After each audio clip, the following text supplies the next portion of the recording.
Let's watch this video. Some of the most traumatizing childhood memories I would never forget. I had to grow up and heal as an adult. Back then when we were younger, we didn't have much friends. You know how parents can be about friends. So they actually preferred our cousins coming to visit us, or we going to visit our cousins, because they felt like, okay, that was better company than friends from outside. So my cousin came for holiday.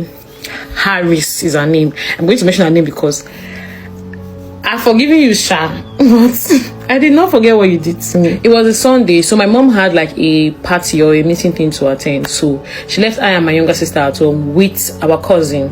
That my cousin is a year older than I am, so she's supposed to be in control. But then again, we were home, we had food, we had everything we needed, and we were told not to step out. This time we should be around like 12, 13.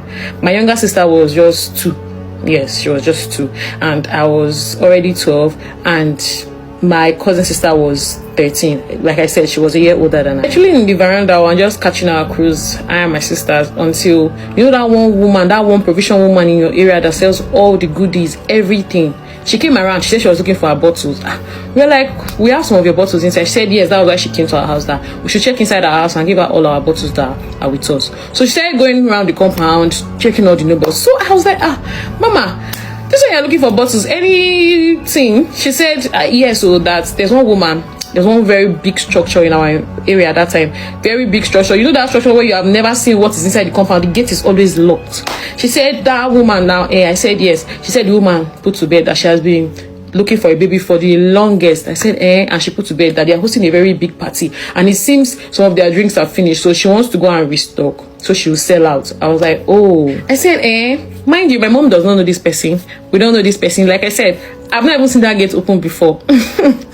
So I asked her, so where's the party being held? She said in the compound, everyone is welcome. Like she's just sharing food to all the children in the environment. Like the party is so big. I said, curiosity. I told my cousin, let's go now. My cousin said, should we?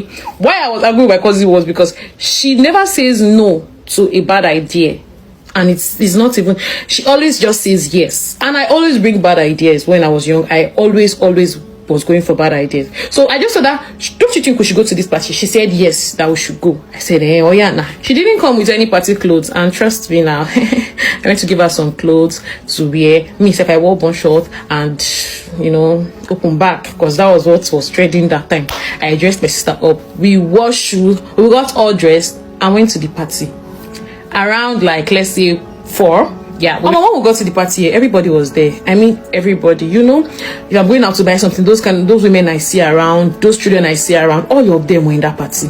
More. If you see dance, you know people are free food now. They now set a goal that if you had won, you will go home with a big plate of jollof rice, an umbrella, and this children pack. And me, I felt like if I had gone home with the umbrella, my mommy would ignore me because we did not have any umbrella now. So that was a win-win for the both of us. We started dancing. I and my cousin, we danced. My younger sister, since she was just 2, she was already tired. We put her on a seat and she slept off.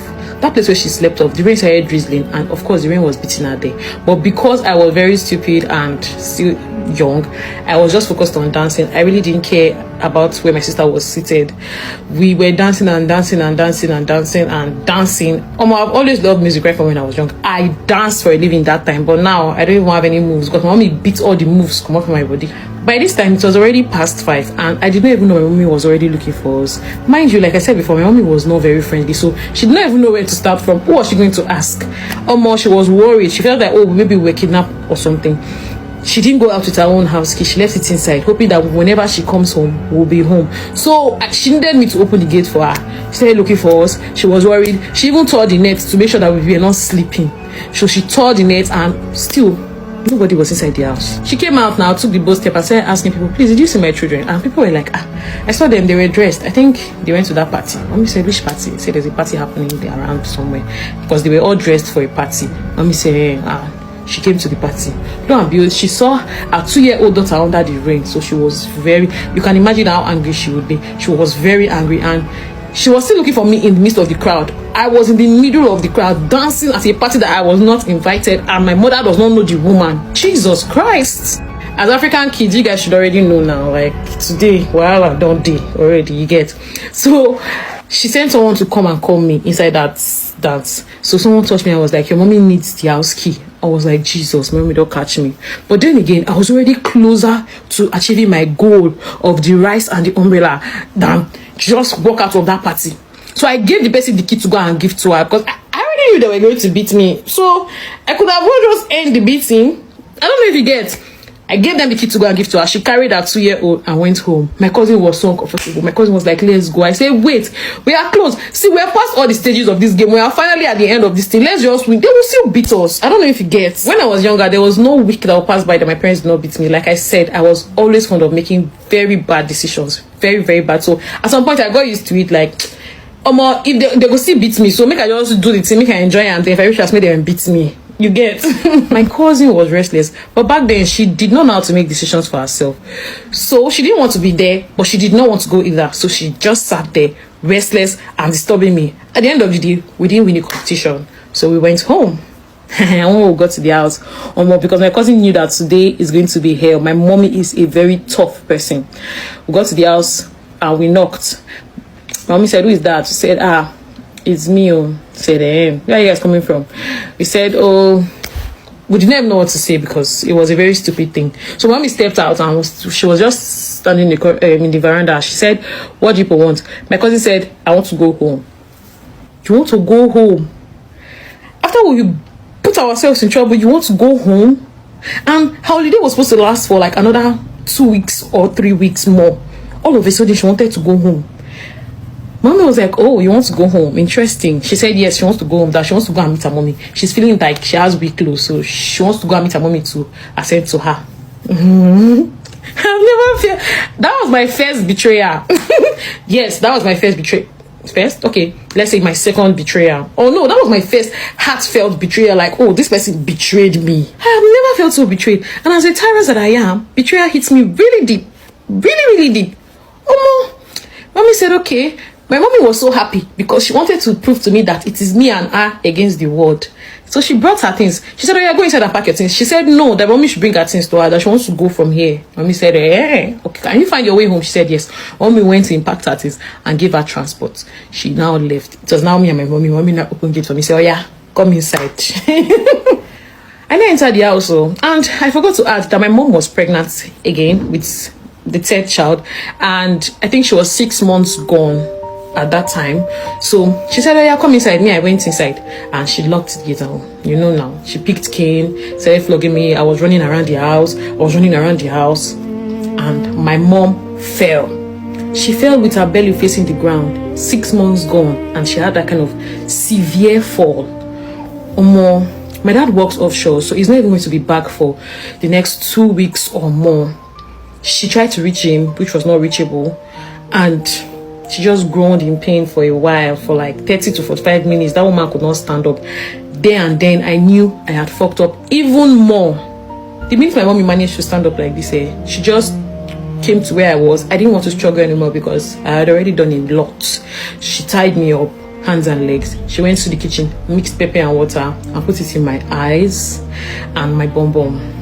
Oh my God.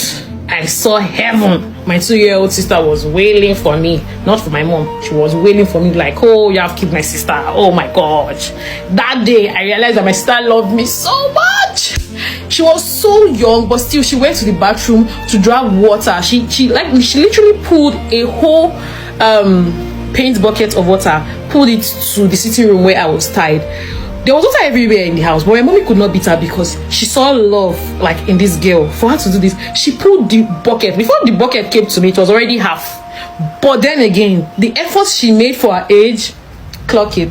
I survived that day, and I strongly believe so long I survived that day, I'm going to survive anything life throws at me, because what could be worse? When she was able to reach my dad told her not to beat me again, that she should always just write down all the things I do. When he comes, he will handle me himself. That's not even the bone of contention. The bone of contention right now is my mommy gave birth and lost that child. Yes, she lost the child. And I promise you, for the longest, I always felt I was the cause of losing that child.